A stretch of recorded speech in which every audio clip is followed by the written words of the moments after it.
السلام علیکم ورحمۃ اللہ وبرکاتہ۔ کیسے ہیں آپ سب بیٹا؟ 4 کلاس، امید کرتی ہوں آپ سب خیریت سے ہوں گے۔ آج 22 ستمبر بروز منگل ہے۔ ہماری ریڈنگ چل رہی ہے سرخ گلاب کی روداد۔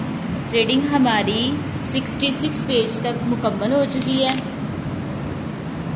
یہاں تک ہماری ریڈنگ جو ہے یہ مکمل ہو گئی ہے۔ آج ہم نے ریڈنگ کرنی ہے پیج نمبر 67، ٹھیک ہے، ہم نے اس کی ریڈنگ کرنی ہے۔ تو یہاں تک ہماری ریڈنگ مکمل ہوئی تھی، ہم یہاں سے اس کی ریڈنگ سٹارٹ کرتے ہیں لاسٹ سے، ٹھیک ہے، یہاں سے ہم اس کی ریڈنگ سٹارٹ کرتے ہیں اور آج آپ نے اس کی ریڈنگ جو ہے یہاں تک مکمل کرنی ہے، ٹھیک ہے۔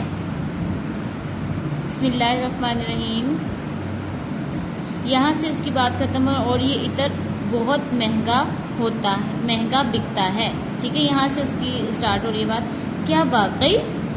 اب تو بابا بھی باقاعدہ حیران ہو رہے تھے۔ کیا اس میں عرق گلاب کے بارے میں کچھ لکھا ہے؟ عرق گلاب کے بارے میں بھی کچھ لکھا ہے؟ انہوں نے پوچھا۔ جی بابا، لکھا ہے عرق گلاب پوری دنیا میں بنایا جاتا ہے، انگریزی میں اسے روز واٹر کہتے ہیں۔ پاکستان میں یہ سرخ دیسی گلاب سے بنایا جاتا ہے اور یہ آنکھوں اور جلد کے لیے بہت مفید ہوتا ہے۔ عرق گلاب بہت سی حکیمی دواؤں میں بھی استعمال ہوتا ہے، جس سے کئی بیماریاں دور ہو جاتی ہیں۔ اس کے علاوہ ہمارے یہاں گلاب کی پتیاں خشک کر کے اگربتیاں بھی بنائی جاتی ہیں۔ ارے واہ، یہ تو بھئی کمال کی معلومات ہے، بابا جان بہت خوش ہو کر بولے۔ اب تم ایسا کرو، یہ معلومات ایک صفحے پر لکھو اور کل اسے اسکول میں اپنی جماعت میں سب بچوں کو پڑھ کر سنانا۔ جی بابا جان، میں ضرور ایسا ہی کروں گی۔ میں نے بابا جان کو یقین دلایا اور انہیں رسالے میں دی گئی گلاب کے پھولوں کی خوبصورت تصویریں دکھانے لگی، ٹھیک ہے۔ اب یہ دیکھیں، ایک فیکٹری میں اگربتیاں بنانے کے لیے سرخ دیسی گلاب کی پتیوں کو خشک کیا جاتا ہے۔ اسی طرح سے اگربتیاں بنانے کے لیے گلاب کی پتیوں کو توڑا جاتا ہے اور پھر اس کو اس طرح جو ہے نا دھوپ میں سکھانے کے لیے رکھ دیا جاتا ہے۔ جب وہ خشک ہو جاتی ہے پھر ان سے اگربتیاں بنائی جاتی ہیں اور یہ عرق گلاب ہے اور جو عطر ہوتا ہے یہ بھی گلاب سے بنتا ہے۔ بہت ساری چیزیں ہیں جو گلاب سے بنتی ہیں۔ آپ نے اس لیسن میں بہت سارے گلاب کے بارے میں معلومات پڑھی ہوگی اور امید کرتی ہوں کہ آپ کو اچھی بھی لگی ہوگی۔ آگے ہے اس کا بک ورک ہے، یہ بھی آپ ساتھ ہی کیجیے گا، بہت آسان ہے۔ جو آپ نے لیسن پڑھا اچھے طریقے سے اسی میں سے سارا بک ورک ہے، سبق کو غور سے پڑھیں اور گلاب کے پھول سے تعلق رکھنے والے الفاظ چن کر نیچے دی گئی سطروں پر لکھیں۔ آپ کی رہنمائی کے لیے 2 الفاظ لکھ دیے گئے ہیں۔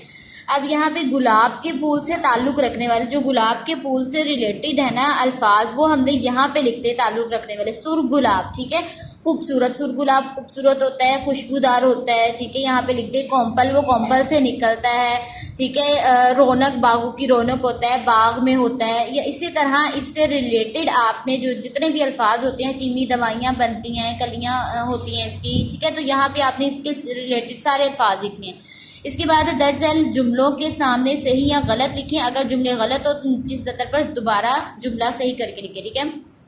اب یہاں پہ وہ کہہ رہے ہیں کہ یہ جملہ لکھا ہے، اس جملے کو پہلے پڑھیں اچھے طریقے سے کہ یہ جملہ ٹھیک لکھا ہوا ہے یا غلط لکھا ہے۔ اگر جملہ بالکل ٹھیک لکھا ہوا ہے تو آپ نے نیچے کچھ بھی نہیں لکھنا، بلکہ آپ نے یہاں پہ صحیح پہ ٹک لگا دینا ہے۔ اگر جملہ ٹھیک نہیں ہے تو آپ نے غلط پہ ٹک لگا کے ٹھیک جملہ نیچے لکھنا ہے، ٹھیک ہے۔ مثال کے طور پہ پھول تو جاندار ہوتے ہیں اس لیے وہ بول سکتے ہیں، ٹھیک ہے۔ اب یہ دیکھیں، پھول تو جاندار ہوتے ہیں لیکن وہ بول نہیں سکتے، یہ جملہ ٹھیک نہیں تھا، اس کو درست کر کے نیچے درست جملہ لکھا گیا اور یہاں پہ غلط پہ ٹک لگایا کہ یہ جملہ غلط ہے اور صحیح جملہ نیچے لکھ دیا گیا، ٹھیک ہے۔ اسی طرح آپ نے یہ تمام حل کرنا ہے۔